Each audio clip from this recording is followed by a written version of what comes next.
Hello guys! Welcome back to my channel, Pilar Vlogs USA. Ang ikikwento ko sa inyo ngayon ay kung bakit nga ba na-denied ang aking green card, ang aking 2-year green card.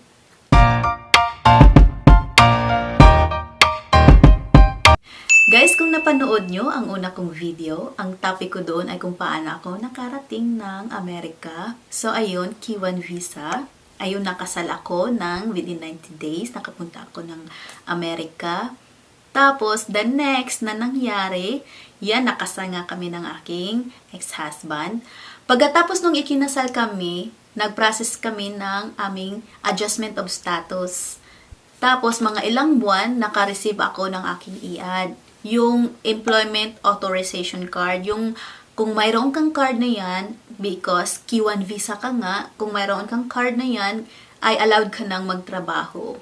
Yan, tapos, after nyan, naka-receive naman ako ng, ano ba yun? After nyan, naka-receive ako ng isang mail galing sa USCIS na mayroon daw akong kulang.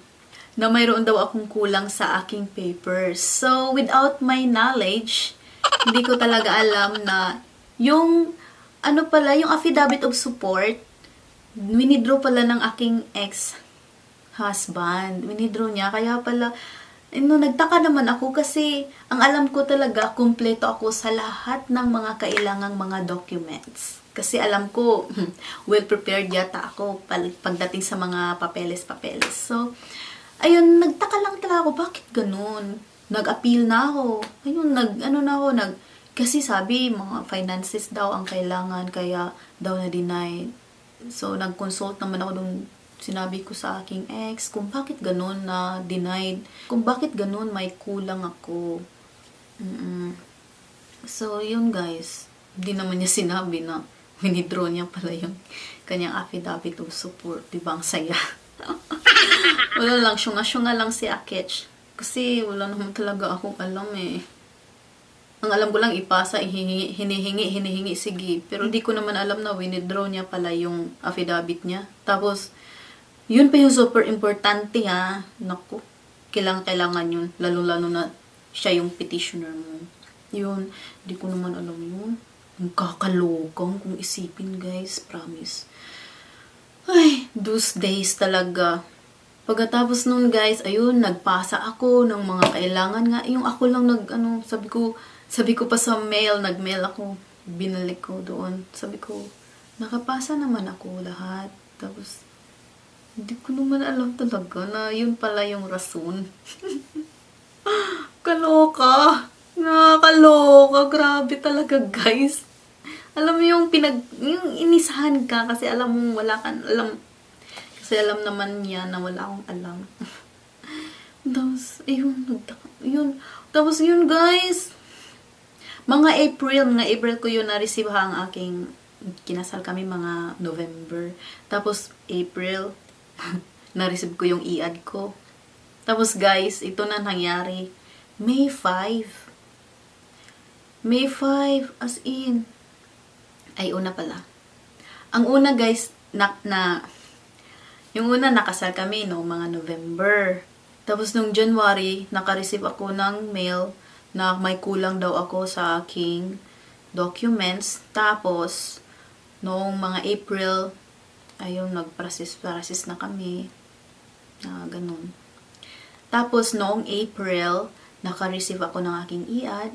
Tapos, noong May 5, grabe guys, na-denied na yung green card ko. Yung 2 years green card. Paano na-denied? Yun, dahil nga sa affidavit of support, winidraw. Kaya ako na-denied. Tapos guys, kailangan daw, mga ilang buwan, may binigay doon ang mga araw yata.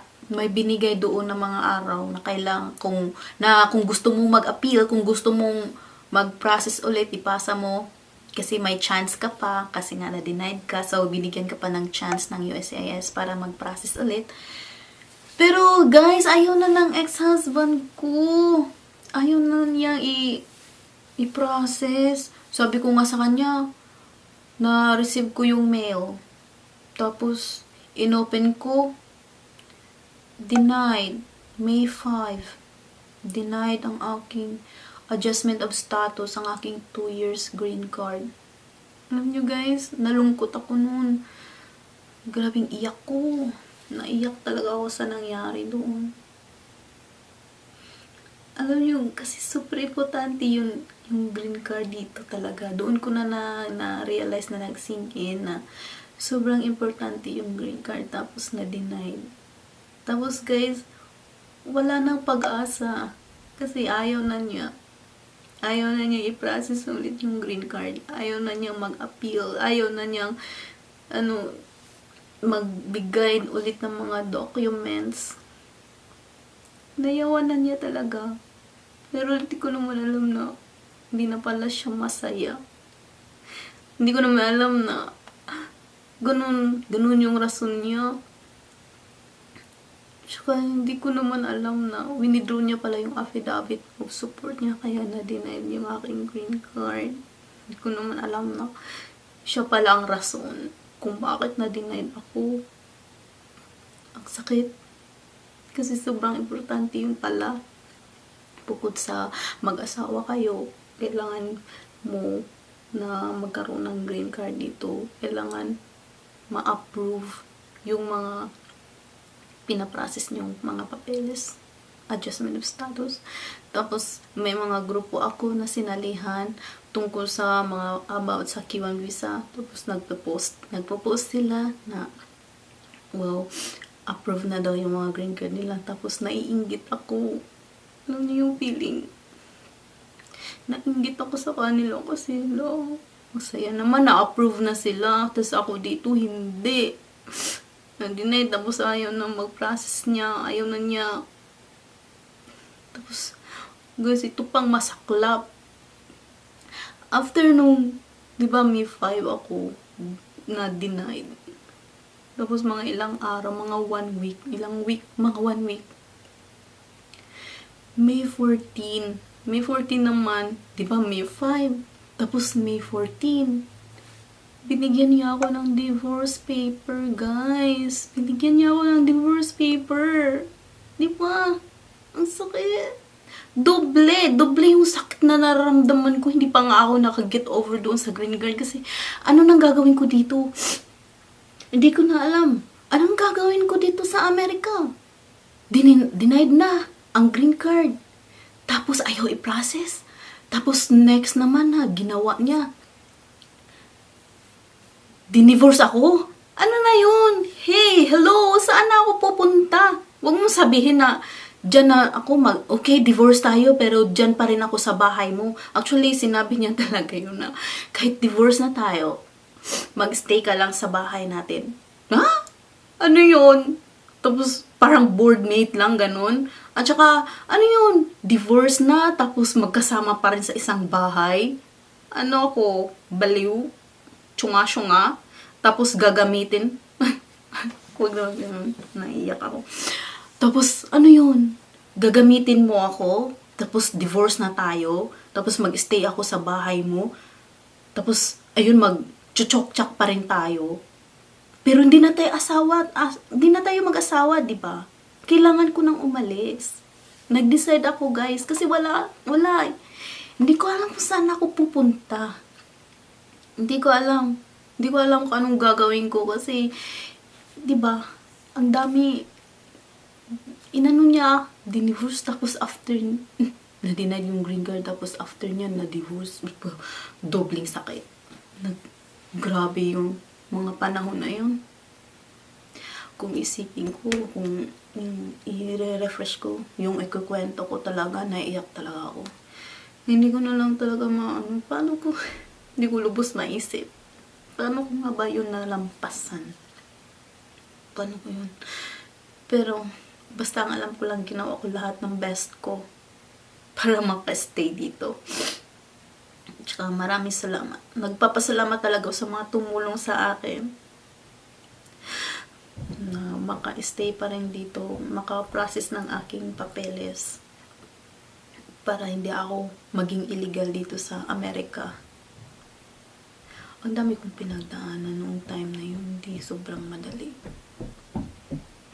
Grabe. Pero ito lang talaga ang natutunan ko, guys. Kahit anong pagsubok, kailangan mong maging malakas. Kahit anong pagsubok sa buhay, ang kasama mo lang, ang tutulong lang din sa'yo, bukod sa mga friends mo, ay ang sarili mo. Kailangan mong tulungan ang sarili mo. Kailangan mo mag-isip ng mga paraan kung paano ka mabubuhay.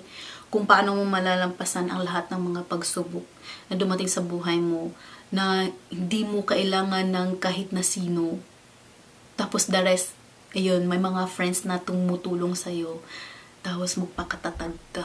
And be firm sa iyong mga desisyon. Kasi hindi naman magbibigay ng challenge si God nang hindi mo kakayanin. Binigay niya sa iyo yung challenge na yan. Binigay niya sa iyo yung problemang yan. Alam niya na malalampasan mo yan. So, yun na. Nalampasan ko, guys. Ang susunod na kwento, idudugtong natin ay sa susunod naman na video, okay?